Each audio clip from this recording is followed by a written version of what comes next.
Les secrets cachés de la discipline stoïque transforment votre vie quotidienne. Avez-vous déjà ressenti que votre vie vous échappe, que vous n'avez plus le contrôle sur vos décisions, vos habitudes et votre destin? Aujourd'hui, nous allons plonger dans un secret que les philosophes stoïciens ont gardé pendant des siècles. Un secret qui transformera complètement votre manière de vivre au quotidien. Je vais vous révéler comment la discipline stoïcienne peut devenir votre arme la plus puissante pour reprendre le contrôle de votre vie et créer l'existence que vous avez toujours désirée. La discipline n'est pas ce que vous pensez. Elle n'est pas une punition, ni une forme de torture que vous vous infligez. La discipline stoïcienne est en réalité la clé de la véritable liberté. Pensez-y un instant. Quand vous êtes esclave de vos impulsions, de vos envies momentanées, de vos distractions constantes, êtes-vous vraiment libre? Non, vous êtes prisonnier de vos propres faiblesses. Mais lorsque vous cultivez la discipline, vous devenez le maître de votre propre vie. Dans ce voyage fascinant à travers les enseignements stoïciens, nous allons explorer 8 principes fondamentaux qui ont le pouvoir de transformer radicalement votre quotidien. Ces principes ne sont pas de simples théories philosophiques abstraites. Ce sont des outils pratiques et puissants que vous pouvez appliquer immédiatement, dès aujourd'hui, pour commencer à voir des changements concrets dans votre vie. Imaginez-vous dans 6 mois. Imaginez que vous avez pris le contrôle total de vos habitudes, de votre temps, de vos réactions, de votre développement personnel. Imaginez la confiance que vous ressentiriez, le respect que vous inspireriez, les objectifs que vous auriez atteints. Ce n'est pas un rêve impossible, c'est exactement ce que la discipline stoïcienne peut vous offrir si vous êtes prêt à vous engager dans cette voie. Les grands maîtres stoïciens comme Marc Aurèle, Sénèque et Épictète n'étaient pas nés disciplinés. Ils ont cultivé cette qualité jour après jour, à travers des pratiques spécifiques et des principes clairs. Marc Aurèle, l'empereur le plus puissant de son époque, se levait chaque matin et se rappelait qu'il devait faire son devoir, même quand il n'en avait pas envie. Sénèque, l'un des hommes les plus riches de Rome, pratiquait volontairement la pauvreté pour ne jamais devenir esclave de son confort. Avant de commencer notre exploration, je vous invite à laisser votre like sur cette vidéo, à vous abonner à la chaîne et à activer la cloche de notification pour ne manquer aucun contenu qui pourrait transformer votre vie. Et si vous êtes vraiment sérieux au sujet de votre développement personnel, n'hésitez pas à consulter notre contenu exclusif disponible dans le commentaire épinglé. Maintenant, sans plus attendre, embarquons ensemble dans ce voyage extraordinaire vers la maîtrise de soi. Si vous êtes arrivé jusqu'ici, vous n'êtes pas une personne ordinaire. Vous êtes quelqu'un qui cherche plus que la superficialité. Vous êtes quelqu'un qui comprend que la vraie transformation demande de l'engagement et de la profondeur. Préparez-vous à découvrir des vérités qui changeront votre vie pour toujours. Première partie, les fondements de la discipline. Principe numéro 1. Commencez chaque journée avec intention. La façon dont vous commencez votre journée détermine tout ce qui suit. Les stoïciens le comprenaient profondément. Ils ne se réveillaient pas et ne se laissaient pas porter par les événements. Non, ils prenaient le contrôle dès le premier moment de conscience. Marc Aurèle écrivait dans ses méditations qu'au réveil, il se disait « Je me lève pour accomplir le travail d'un être humain ». Pensez à votre propre routine matinale. Quelle est la première chose que vous faites en ouvrant les yeux?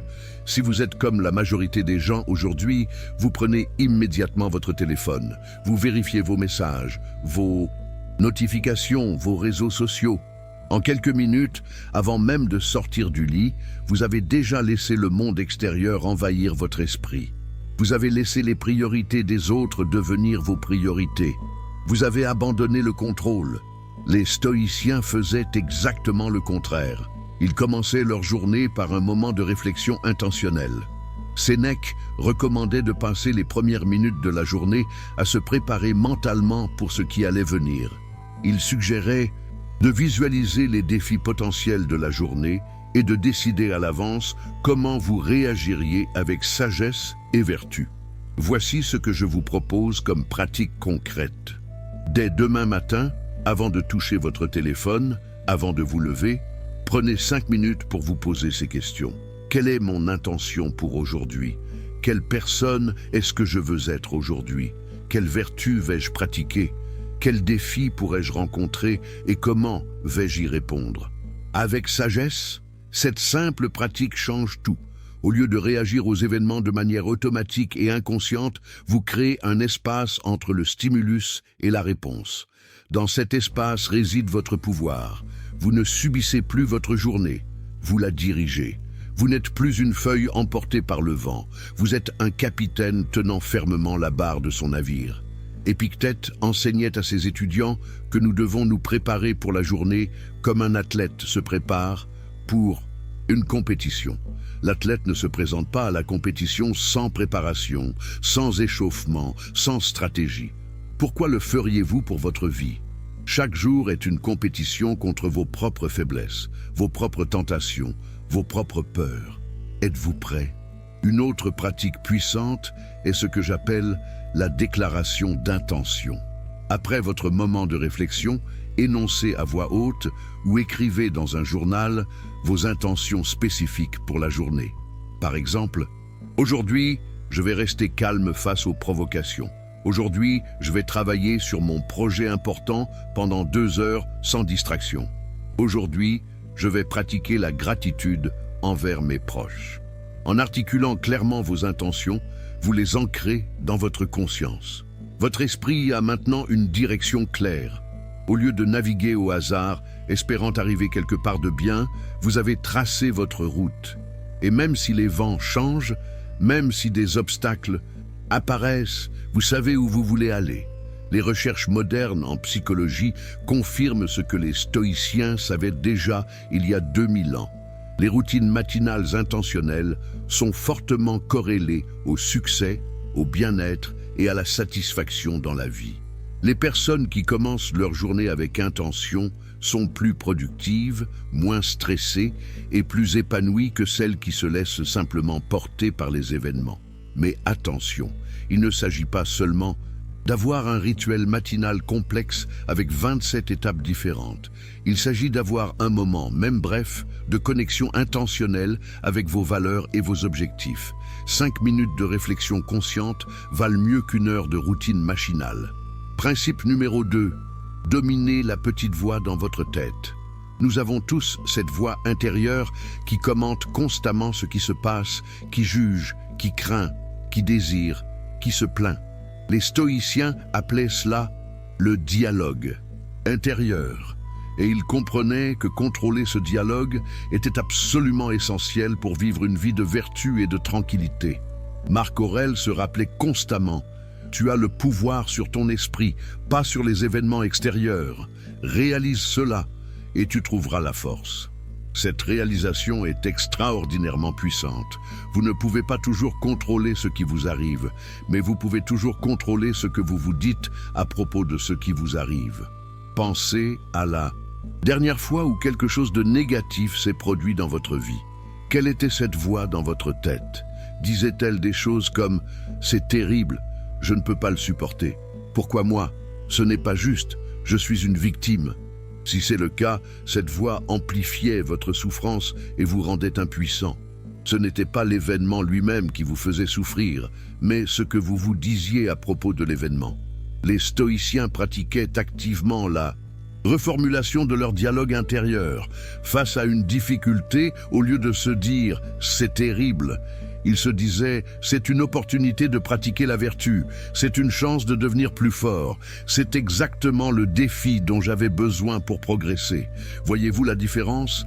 L'événement est le même, mais l'interprétation est radicalement différente.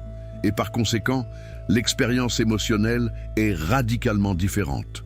Voici un exercice concret pour dominer votre dialogue intérieur. Pendant 1 semaine, portez une attention particulière à ce que vous vous dites. Chaque fois que vous remarquez une pensée négative, limitante ou autodénigrante, arrêtez-vous. Reconnaissez la pensée. Je remarque que je me dis que je suis nul. Puis, reformulez consciemment. Cette pensée n'est pas un fait, c'est juste une interprétation. quelle serait une interprétation plus constructive. Sénèque pratiquait ce qu'il appelait l'examen du soir. Chaque soir, il passait en revue sa journée, examinant ses pensées, ses paroles et ses actions. Il se demandait « Qu'ai-je fait de bien aujourd'hui? Où ai-je échoué? Comment puis-je m'améliorer demain ?» Cette pratique le rendait de plus en plus conscient de ses patterns de pensée et lui permettait de les corriger progressivement. La clé est de comprendre que vous n'êtes pas vos pensées. Vous êtes l'observateur de vos pensées. Les pensées sont comme des nuages qui traversent le ciel de votre conscience. Certains nuages sont sombres et menaçants, d'autres sont légers et agréables. Mais vous êtes le ciel, pas les nuages. Vous n'avez pas à vous identifier à chaque pensée qui traverse votre esprit. Cette distinction est libératrice. Cela signifie que même quand des pensées négatives apparaissent, et elles apparaîtront inévitablement, vous n'êtes pas obligé de les croire ou de les suivre. Vous pouvez les observer, les reconnaître, puis consciemment choisir une pensée différente, plus constructive, plus alignée, avec vos valeurs. Marc Aurèle avait une technique puissante. Il se rappelait régulièrement la nature temporaire de toute chose. Quand quelque chose le contrariait, il se disait « Cela aussi passera. Dans 100 ans, personne ne se souviendra de ceci. Pourquoi donc lui donner plus d'importance qu'il n'en a ?» Cette perspective cosmique l'aidait à ne pas dramatiser les petites contrariétés de la vie quotidienne. Un autre aspect important du contrôle du dialogue intérieur est de cultiver la compassion envers soi-même. Beaucoup de gens ont un dialogue intérieur extrêmement critique et dur. Ils se parlent d'une manière qu'ils ne parleraient jamais à un ami. Les stoïciens, malgré leur réputation d'être durs, comprenaient l'importance de la bienveillance envers soi. Sénèque écrivait « Soyez indulgents avec vous-même. Vous êtes un être humain en apprentissage. » Principe numéro 3. Faites du temps votre allié, pas votre ennemi. Sénèque a écrit l'un des essais les plus puissants jamais, écrit sur le temps, sur la brièveté de la vie. Son message central est simple mais profond. La vie n'est pas courte, nous la gaspillons. Nous avons suffisamment de temps pour accomplir des choses extraordinaires, mais la plupart des gens le dilapident en distractions, en activités futiles, en inquiétudes inutiles. Pensez à votre propre utilisation du temps. Combien d'heures par jour passez-vous sur les réseaux sociaux? Combien de temps à regarder des vidéos sans valeur, à suivre les drames de personnes que vous ne connaissez même pas, à vous inquiéter de choses qui ne se produiront probablement jamais? Si vous êtes honnête, vous réaliserez probablement que vous gaspillez plusieurs heures chaque jour. Les stoïciens traitèrent le temps comme la ressource la plus précieuse. Sénèque écrivait « Ce n'est pas que nous ayons peu de temps, mais que nous en perdons beaucoup. La vie est assez longue pour celui qui sait l'utiliser. Imaginez ce que vous pourriez accomplir si vous récupériez toutes ces heures perdues et les investissiez dans ce qui compte vraiment. » Voici le principe stoïcien fondamental sur le temps. Vous ne possédez que le moment présent. Le passé est déjà parti. Vous ne pouvez plus le changer. Le futur n'est pas encore arrivé. Vous ne pouvez pas le contrôler. Tout ce que vous avez, c'est maintenant, ce moment précis. Et pourtant, la plupart des gens passent ce moment présent à regretter le passé ou à s'inquiéter du futur. Marc Aurèle se rappelait constamment « Confinez-vous au moment présent ». Il comprenait que lorsque vous êtes pleinement présent, vous êtes pleinement puissant. Vous ne pouvez agir que dans le présent. Vous ne pouvez penser que dans le présent. Vous ne pouvez vivre que dans le présent. Alors, pourquoi passer ce temps précieux ailleurs mentalement? Une pratique concrète pour faire du temps votre allié est ce que j'appelle l'audit du temps. Pendant une semaine, suivez précisément comment vous passez chaque heure de votre journée. Soyez honnête. À la fin de la semaine, analysez les résultats. Combien de temps avez-vous consacré à des activités qui vous rapprochent de vos objectifs? Combien de temps avez-vous gaspillé en distraction? Les résultats pourraient vous choquer. Une fois que vous avez cette clarté, vous pouvez commencer à reprendre le contrôle. Éliminez impitoyablement les activités qui ne vous servent pas. Sénèque disait « Ce n'est pas parce que les choses sont difficiles que nous n'osons pas. C'est parce que nous n'osons pas qu'elles sont difficiles. » Osez protéger votre temps. Osez dire non aux demandes qui ne sont pas alignées avec vos priorités. Osez éliminer les distractions de votre vie. Les stoïciens pratiquaient aussi la memento mori, le rappel constant de la mortalité. Cela peut sembler morbide, mais c'est en réalité profondément libérateur. Quand vous vous rappelez que votre temps sur cette terre est limité et que vous ne savez pas combien il vous en reste, chaque moment devient précieux. Vous n'avez plus envie de le gaspiller en futilité. Imaginez que vous découvrez qu'il vous reste exactement 1 an à vivre. Comment changeriez-vous votre utilisation du temps? Quelles activités élimineriez-vous? Sur quoi vous concentreriez-vous? Maintenant, réalisez ceci. Vous ne savez pas combien de temps il vous reste. Cela pourrait être 1 an, 10 ans, 50 ans, ou cela pourrait se terminer demain. Alors pourquoi attendre pour vivre selon vos vraies priorités? Une autre technique stoïcienne est de traiter chaque jour comme s'il était complet en lui-même. Marc Aurèle écrivait « Accomplissez chaque action de votre vie comme si c'était la dernière ». Cela ne signifie pas vivre de manière imprudente ou hédoniste. Cela signifie donner le meilleur de vous-même dans tout ce que vous faites, ne rien remettre à plus tard d'important, ne laisser aucune parole essentielle non dite. Principe numéro 4. Transformer l'inconfort en croissance. Dans notre société moderne, obsédés par le confort, nous avons oublié une vérité fondamentale que les stoïciens connaissaient bien. La croissance ne vient que de l'inconfort. Quand vous évitez systématiquement tout ce qui est difficile, vous stagnez. Vous devenez faible, fragile, incapable de faire face aux inévitables défis de la vie. Sénèque pratiquait régulièrement ce qu'il appelait s'entraîner à la pauvreté. Même s'il était immensément riche, il passait quelques jours chaque mois à vivre comme un pauvre, mangeant, simplement dormant sur un lit dur, portant des vêtements ordinaires. Pourquoi? Pour se prouver à lui-même qu'il n'avait pas besoin de son confort habituel, que sa tranquillité intérieure ne dépendait pas de ses circonstances extérieures. Cette pratique avait un double avantage. Premièrement, elle l'immunisait contre la peur de perdre sa richesse. S'il savait qu'il pouvait être heureux même dans la pauvreté, alors la menace de perdre sa fortune n'avait plus de pouvoir sur lui. Deuxièmement, elle renforçait sa volonté et sa résilience. Chaque fois qu'il choisissait volontairement l'inconfort, il devenait plus fort. Dans le monde moderne, comment pouvez-vous appliquer ce principe? Il y a d'innombrables façons. Les douches froides sont devenues populaires récemment, et pour une bonne raison. Chaque matin, quand vous choisissez de prendre une douche froide, malgré tous vos instincts qui vous disent de rester dans la chaleur, vous renforcez votre volonté. Vous prouvez à vous-même que vous pouvez faire des choses difficiles. Le jeûne intermittent est une autre pratique moderne qui s'aligne parfaitement avec les principes stoïciens. Quand vous choisissez de ne pas manger pendant un certain temps, malgré la faim, vous développez la maîtrise de vos impulsions. Vous réalisez que vous n'êtes pas esclave de chaque sensation physique. Cette leçon s'étend à tous les domaines de votre vie.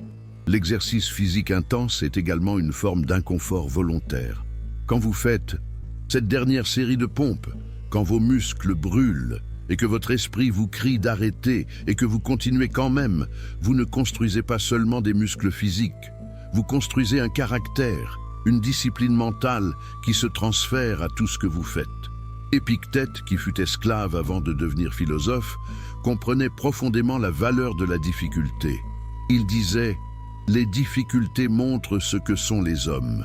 Par conséquent, quand une difficulté tombe sur vous, souvenez-vous que Dieu, comme un entraîneur de lutteurs, vous a apparié avec un adversaire rude. En d'autres termes, chaque défi est une opportunité d'entraînement. Voici un défi concret pour vous. Identifiez une chose que vous évitez parce qu'elle est inconfortable. Peut-être est-ce une conversation difficile que vous devez avoir. Peut-être est-ce un projet intimidant que vous remettez à plus tard. Peut-être est-ce simplement vous lever plus tôt le matin. Quoi que ce soit, engagez-vous à l'affronter cette semaine. Ne le faites pas malgré l'inconfort, faites-le à cause de l'inconfort. Car voici le secret que les stoïciens comprenaient. L'inconfort est le signal que vous êtes en train de grandir. Quand vous vous sentez inconfortable, ce n'est pas un signe que quelque chose ne va pas. C'est un signe que quelque chose va bien, que vous poussez au-delà de vos limites actuelles, que vous devenez plus que ce que vous étiez. Pensez à l'entraînement musculaire. Les muscles ne se renforcent pas pendant l'exercice confortable, ils se renforcent quand vous les poussez au-delà de leur capacité actuelle, créant des micro-déchirures qui se réparent ensuite plus fortes. C'est exactement pareil pour votre caractère, votre discipline, votre résilience. Ils se renforcent dans l'inconfort, pas dans le confort. Deuxième partie, la pratique quotidienne. Principe numéro 5, créer des systèmes, pas seulement des objectifs. Les stoïciens avaient une compréhension et profonde de quelque chose que la psychologie moderne commence seulement à redécouvrir. Les systèmes sont plus puissants que les objectifs. Un objectif est une destination que vous voulez atteindre. Un système est un ensemble de pratiques quotidiennes qui vous y mènent. Marc Aurèle ne se fixait pas simplement l'objectif d'être un bon empereur. Il avait un système. Chaque matin, il se préparait mentalement pour la journée. Chaque soir, il examinait ses actions. Chaque moment, il se rappelait ses principes. C'est ce système de pratiques quotidiennes qui faisait de lui un grand leader, pas simplement son objectif d'être bon. Pensez à vos propres objectifs. Peut-être voulez-vous être en meilleure forme physique, ou plus productif au travail, ou avoir de meilleures relations. Ce sont de bons objectifs, mais à eux seuls, ils ne vous mèneront nulle part. Ce dont vous avez besoin, ce sont des systèmes, des habitudes quotidiennes qui, pratiquées de manière constante, produisent inévitablement les résultats que vous désirez. Voici la différence cruciale. Les objectifs dépendent souvent de facteurs hors de votre contrôle. Vous pourriez avoir l'objectif de gagner un certain montant d'argent, mais le marché pourrait s'effondrer. Vous pourriez avoir l'objectif de gagner une compétition, mais quelqu'un de plus talentueux pourrait participer. Les objectifs peuvent être frustrants parce qu'ils ne dépendent pas entièrement de vous. Les systèmes, en revanche, dépendent entièrement de vous. Vous pouvez contrôler si vous vous levez à 5 heures chaque matin. Vous pouvez contrôler si vous travaillez sur votre projet important pendant 2 heures chaque jour. Vous pouvez contrôler si vous méditez, faites de l'exercice, lisez, écrivez dans votre journal. Ces actions sont en votre pouvoir, et c'est là que les stoïciens mettaient leur attention. Épictète enseignait la dichotomie du contrôle. Certaines choses dépendent de nous, d'autres non. Les résultats ne dépendent généralement pas entièrement de nous, mais nos actions, nos efforts, nos pratiques, cela dépend de nous. Donc au lieu de vous focaliser obsessionnellement sur les résultats, focalisez-vous sur vos systèmes, vos pratiques quotidiennes. Voici comment créer un système stoïcien pour n'importe quel domaine de votre vie. Premièrement, identifiez clairement ce que vous voulez accomplir. Deuxièmement, demandez-vous quelles actions quotidiennes, si je les pratiquais de manière constante, me mèneraient inévitablement vers ce que je veux. Troisièmement, concevez ces actions pour qu'elles soient petites et gérables. Ne vous fixez pas de faire 100 pompes si vous n'en faites actuellement aucune. Commencez par 10. La clé est la constance, pas l'intensité. Les stoïciens comprenaient que de petites actions répétées jour après jour produisent des résultats extraordinaires à long terme. Sénèque écrivait « Chaque jour, un petit progrès ». Il ne parlait pas de transformation spectaculaire du jour au lendemain. Il parlait du pouvoir cumulatif de l'amélioration constante. Pensez-y mathématiquement. Si vous vous améliorez de seulement 1% chaque jour, après 1 an, vous serez 37 fois meilleur qu'au début. C'est le pouvoir des intérêts composés, appliqué au développement personnel. Mais cela ne fonctionne que si vous avez un système, des pratiques quotidiennes auxquelles vous vous tenez quoi qu'il arrive. Un aspect crucial des systèmes est qu'ils éliminent le besoin de motivation. La motivation est une émotion, et les émotions fluctuent. Certains jours, vous vous sentez motivé. D'autres jours, vous ne l'êtes pas. Si vous dépendez de la motivation pour agir, votre progrès sera incohérent et finalement décevant. Mais avec un système, vous n'avez pas besoin de motivation. Vous avez un engagement. Vous vous êtes engagé à faire certaines actions chaque jour, que vous en ayez envie ou non. C'est ce que signifie la discipline. La discipline n'est pas faire ce qui est facile. La discipline est faire ce que vous vous êtes engagé à faire, surtout quand c'est difficile. Marc Aurèle se levait chaque matin et accomplissait ses devoirs, même quand il aurait préféré rester au lit. Il ne se demandait pas s'il en avait envie. Il ne cherchait pas à se sentir motivé. Il avait un système et il le suivait. C'est ce qui séparait un empereur philosophe médiocre d'un grand. Principe numéro 6. Pratiquer le détachement des résultats. Voici un paradoxe stoïcien fascinant. Pour réussir, vous devez vous détacher du succès. Pour atteindre vos objectifs, vous devez cesser de vous y accrocher désespérément. Cela semble contradictoire, mais c'est l'une des vérités les plus profondes de la philosophie stoïcienne. Les stoïciens faisaient une distinction claire entre ce qui dépend de nous et ce qui ne dépend pas de nous. Vos efforts, vos actions, votre attitude, vos principes, tout cela dépend de vous. Les résultats de vos efforts, l'opinion des autres, les circonstances extérieures, tout cela ne dépend pas entièrement de vous. Donc, attachez-vous au premier, détachez-vous du second. Imaginez un archer. L'archer contrôle sa posture, sa respiration, sa concentration, le moment où il relâche la flèche. Il fait tout ce qui est en son pouvoir pour viser juste. Mais une fois la flèche libérée, elle ne lui appartient plus. Le vent pourrait la faire dévier. La corde de l'arc pourrait avoir un défaut. 1000 facteurs hors de son contrôle pourraient influencer où la flèche atterrit finalement. Un archer sage fait de son mieux puis accepte le résultat quel qu'il soit. Un archer insensé s'accroche au résultat, s'angoisse pendant que la flèche vole, se désespère si elle rate la cible. Voyez-vous la différence? L'un est en paix, l'autre est tourmenté. Et ironiquement, l'archer en paix performera probablement mieux parce qu'il n'est pas paralysé par l'anxiété de la performance. Cette pratique du détachement des résultats est profondément libératrice. Pensez à combien d'énergie vous gaspillez à vous inquiéter des résultats que vous ne pouvez pas contrôler. Vous vous inquiétez de savoir si vous obtiendrez la promotion. Vous vous inquiétez de savoir si votre projet réussira. Vous vous inquiétez de ce que les gens penseront de vous. Toute cette inquiétude ne change rien aux résultats, elle vous épuise simplement. Les stoïciens proposent une approche radicalement différente. Donnez tout ce que vous avez à vos efforts, puis lâchez prise sur les résultats.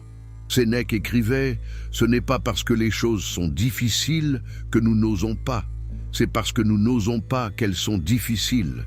Osez donner votre meilleur sans garantie de succès.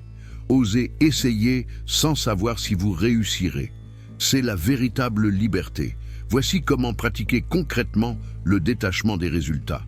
Avant d'entreprendre une action importante, divisez-la en 2 parties dans votre esprit, ce qui dépend de vous et ce qui n'en dépend pas. Pour ce qui dépend de vous, engagez-vous à 100%. Pour ce qui n'en dépend pas, pratiquez l'acceptation à l'avance. Par exemple, imaginez que vous allez passer un entretien d'embauche. Ce qui dépend de vous, votre préparation, votre ponctualité, votre attitude, votre communication. Ce qui ne dépend pas de vous, l'humeur de l'intervieweur, les autres candidats, les critères de sélection spécifiques de l'entreprise, la décision finale. Concentrez toute votre énergie sur la première catégorie. Lâchez prise sur la seconde. Cette approche ne vous rend pas passif ou défaitiste. Au contraire, elle vous rend plus efficace. Quand vous ne gaspillez pas d'énergie à vous inquiéter de ce que vous ne pouvez pas contrôler, vous avez plus d'énergie pour ce que vous pouvez contrôler. Quand vous n'êtes pas paralysé par la peur de l'échec, vous performez mieux. Marc Aurèle pratiquait ce qu'il appelait l'amor fati, l'amour du destin. Quel que soit le résultat qui se présente, acceptez-le, même aimez-le. Si vous obtenez le travail, merveilleux. Si vous ne l'obtenez pas, merveilleux aussi, car cela signifie que quelque chose de mieux vous attend ou que vous avez une leçon importante à apprendre. Cette attitude peut sembler étrange au début. Notre culture nous enseigne à lutter contre chaque résultat indésirable, à ne jamais accepter la défaite, à toujours vouloir plus. Mais cette attitude mène à une souffrance constante parce que vous serez toujours en guerre avec la réalité. Les stoïciens proposent La paix. Faites votre meilleur, puis acceptez ce qui vient. Principe numéro 7. Cultivez la gratitude radicale. Dans notre monde obsédé par l'accomplissement, nous oublions souvent d'apprécier ce que nous avons déjà. Nous sommes toujours en train de courir après la prochaine chose, convaincus que le bonheur se trouve juste après le prochain objectif atteint. Les stoïciens savaient que c'était une illusion qui mène à une insatisfaction perpétuelle. Épictète enseignait une pratique puissante. Imaginez régulièrement que vous avez perdu tout ce que vous chérissez. Votre santé, vos proches, vos possessions, votre liberté. Imaginez-les disparus. Ressentez cette perte, puis ouvrez les yeux et réalisez que vous les avez encore. Comment cette prise de conscience change-t-elle votre appréciation? Cette pratique, loin d'être morbide, est profondément vivifiante. Quand vous réalisez vraiment que tout ce que vous avez pourrait disparaître à tout moment, chaque moment devient précieux.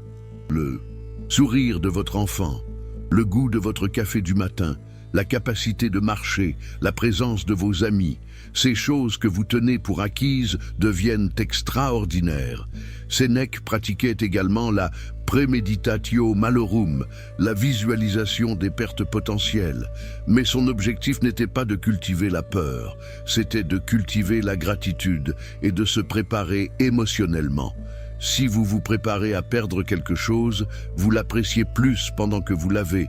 Et si vous le perdez vraiment, le choc est moins dévastateur. Voici une pratique concrète de gratitude stoïcienne que vous pouvez commencer dès ce soir. Avant de vous endormir, prenez quelques minutes pour noter 3 choses pour lesquelles vous êtes reconnaissant aujourd'hui. Mais ne vous contentez pas de choses générales comme « ma famille » ou « ma santé ». Soyez spécifique. Le moment où mon fils m'a raconté une blague et m'a fait rire. La sensation du soleil sur ma peau pendant ma promenade de midi. La conversation profonde que j'ai eue avec mon ami. Cette spécificité est importante parce qu'elle vous entraîne à remarquer les bons moments pendant qu'ils se déroulent, pas seulement après coup. Avec le temps, vous développerez ce que les psychologues appellent un biais de positivité, une tendance à remarquer davantage les aspects positifs de votre vie. Ce n'est pas de l'optimisme naïf, c'est une reconnaissance équilibrée de ce qui va bien. Marc Aurèle commençait chaque journée en se rappelant qu'il pourrait mourir ce jour-là. Cette pensée, loin d'être déprimante, le rendait profondément reconnaissant pour chaque moment supplémentaire qui lui était accordé. Chaque coucher de soleil était un cadeau. Chaque conversation était potentiellement la dernière. Cette conscience de la mortalité intensifiait son appréciation de la vie. Il y a aussi un autre aspect de la gratitude stoïcienne qui est souvent négligé. La gratitude pour les difficultés. Les stoïciens étaient reconnaissants non seulement pour les choses agréables, mais aussi pour les défis. Pourquoi? Parce qu'ils voyaient chaque défi comme une opportunité de pratiquer la vertu, de devenir plus fort, de développer leur caractère. Quand quelqu'un vous traite mal, c'est une opportunité de pratiquer la patience et le pardon. Quand vous faites face à un obstacle, c'est une opportunité de pratiquer la persévérance et la créativité. Quand vous perdez quelque chose, c'est une opportunité de pratiquer le détachement et la résilience. Vu sous cet angle, même les expériences négatives deviennent des cadeaux. Cette perspective ne vous rend pas masochiste, quelqu'un qui aime la souffrance. Elle vous rend antifragile, quelqu'un qui devient plus fort grâce au stress et aux défis.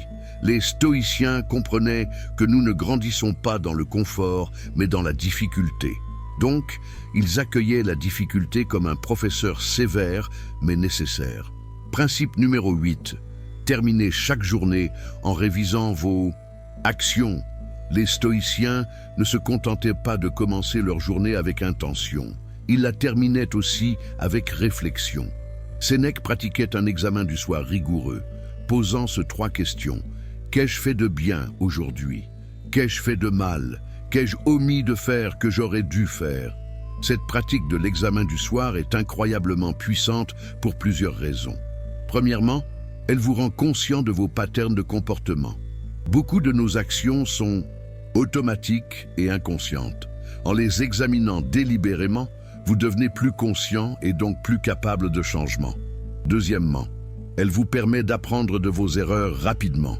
Au lieu d'accumuler des échecs non examinés, vous les analysez chaque soir, extrayez les leçons et vous engagez à faire mieux demain.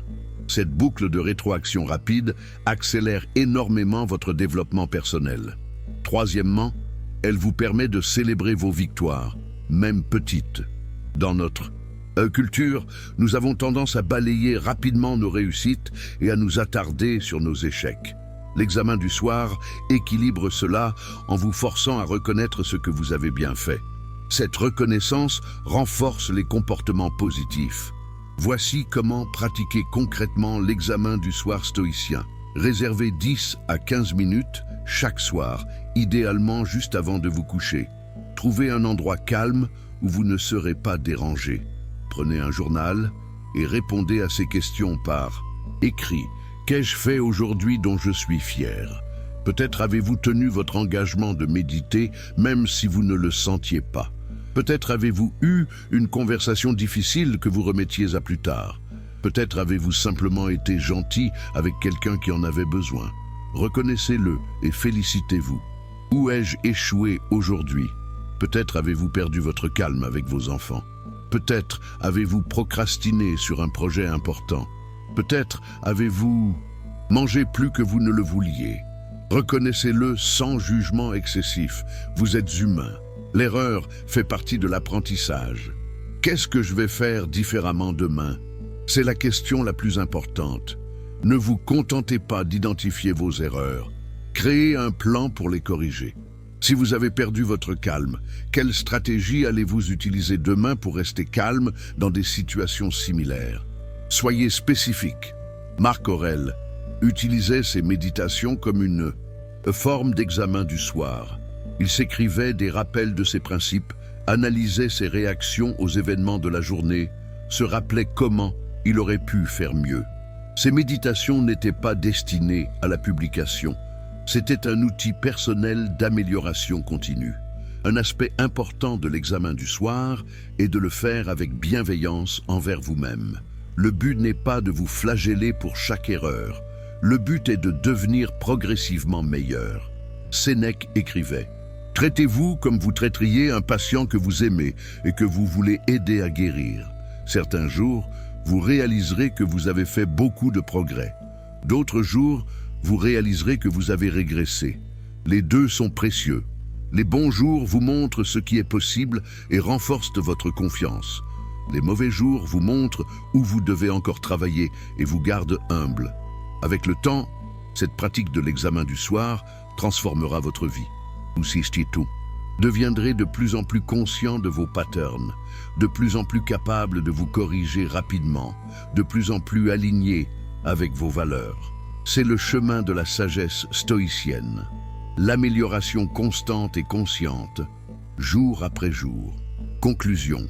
Nous voilà arrivés à la fin de ce voyage à travers les secrets de la discipline stoïcienne. Si vous avez suivi attentivement jusqu'ici, vous avez maintenant en main 8 principes puissants qui peuvent transformer radicalement votre vie quotidienne. Mais connaître ces principes ne suffit pas, vous devez les pratiquer. Rappelez-vous, commencez chaque journée avec intention, dominez la petite voix dans votre tête, faire du temps votre allié, transformer l'inconfort en croissance, créer des systèmes plutôt que simplement des objectifs, pratiquer le détachement des résultats, cultiver la gratitude radicale et terminer chaque journée en révisant vos actions. Ces 8 pratiques forment ensemble un système complet de vie, discipliné. La beauté de ces enseignements stoïciens est qu'ils sont éternellement pertinents. Marc Aurèle, Sénèque et Épictète les pratiquaient il y a 2000 ans et ils sont tout aussi puissants aujourd'hui. Les circonstances extérieures de la vie ont changé, mais la nature humaine, nos défis intérieurs, nos luttes avec la discipline et la maîtrise de soi, tout cela reste le même. Vous n'avez pas besoin d'implémenter tous ces principes immédiatement. En fait, ce serait probablement contre-productif. Commencez par celui qui résonne le plus avec vous ou celui qui vous semble le plus nécessaire dans votre situation actuelle. Pratiquez-le quotidiennement pendant 2 semaines. Une fois qu'il devient naturel, ajoutez un deuxième principe. La discipline stoïcienne n'est pas une destination que vous atteignez un jour. C'est une pratique continue, un chemin que vous parcourez jour après jour, toute votre vie. Il y aura des jours où vous excellerez, où vous vous sentirez fort et en contrôle. Il y aura d'autres jours où vous trébuchez, où vous échouez à vivre selon vos principes. Ces deux types de jours sont nécessaires et précieux. Les bons jours vous montrent ce qui est possible et renforcent votre pratique. Les mauvais jours vous enseignent l'humilité et vous donnent des opportunités de pratiquer le pardon envers vous-même et le recommencement. Comme Épictète le disait, ce n'est pas ce qui t'arrive, mais comment tu y réagis qui compte. La véritable discipline n'est pas de ne jamais échouer. La véritable discipline est de se relever chaque fois que vous tombez, de recommencer chaque jour, de ne jamais abandonner le voyage vers la meilleure version de vous-même. C'est cet engagement envers le processus, pas la perfection, qui distingue les stoïciens. Maintenant, je vous lance un défi. Ne vous contentez pas de regarder cette vidéo et de passer à autre chose. Choisissez un principe, un seul, et engagez-vous à le pratiquer pendant les 2 prochaines semaines. Notez vos progrès dans un journal. Observez comment cette pratique change votre vie, même de manière subtile. Et pour me faire savoir que vous avez regardé jusqu'à la fin et que vous vous êtes engagé dans ce voyage de transformation, laissez dans les commentaires cette phrase « Je suis le maître de ma destinée ». En faisant cela, vous ne m'envoyez pas seulement un message, vous vous envoyez un message à vous-même, une déclaration publique de votre engagement envers votre propre développement. Si vous avez trouvé cette vidéo utile, je vous encourage vivement à la partager avec vos amis, votre famille, vos collègues. Ces enseignements stoïciens ne sont pas juste pour vous. Ils sont pour quiconque lutte avec la discipline, la maîtrise de soi, la recherche d'une vie plus intentionnelle et significative. En partageant, vous ne faites pas seulement une bonne action, vous renforcez aussi ces principes dans votre propre esprit. Comme Marc Aurèle l'écrivait, « La vie est ce que nos pensées en font ». En cultivant la discipline stoïcienne, vous prenez le contrôle de vos pensées, de vos actions, de vos habitudes. Et en prenant le contrôle de cela, vous prenez le contrôle de votre vie entière. C'est le cadeau que la philosophie stoïcienne vous offre. N'oubliez pas que le voyage de 1000 lieues commence par un seul pas. Vous avez fait ce premier pas aujourd'hui en regardant cette vidéo et en absorbant ces enseignements. Maintenant, faites le 2e pas demain en choisissant une pratique et en l'appliquant. Puis, faites un autre pas le jour suivant. Jour après jour, pas après pas, vous construirez une vie de discipline, de vertu et de tranquillité. Les stoïciens croyaient que chaque être humain possède en lui une étincelle divine, une capacité de raison et de vertu qui, si elle est cultivée, peut le mener à une vie extraordinaire. Vous possédez cette étincelle. La question est, allez-vous la nourrir ou la laisser s'éteindre ? Allez-vous vivre selon vos principes ou vous laisser porter par le courant? Le choix vous appartient et il vous appartient chaque jour, chaque moment. C'est à la fois la responsabilité et la liberté que le stoïcisme vous offre. Vous êtes l'architecte de votre propre caractère, le sculpteur de votre propre vie. Les outils sont entre vos mains. Maintenant, mettez-vous au travail. Jusqu'à la prochaine fois, que la sagesse stoïcienne vous guide vers une vie de discipline, de vertu et de sens profond. Restez fort, restez discipliné, restez sur le chemin. À très bientôt.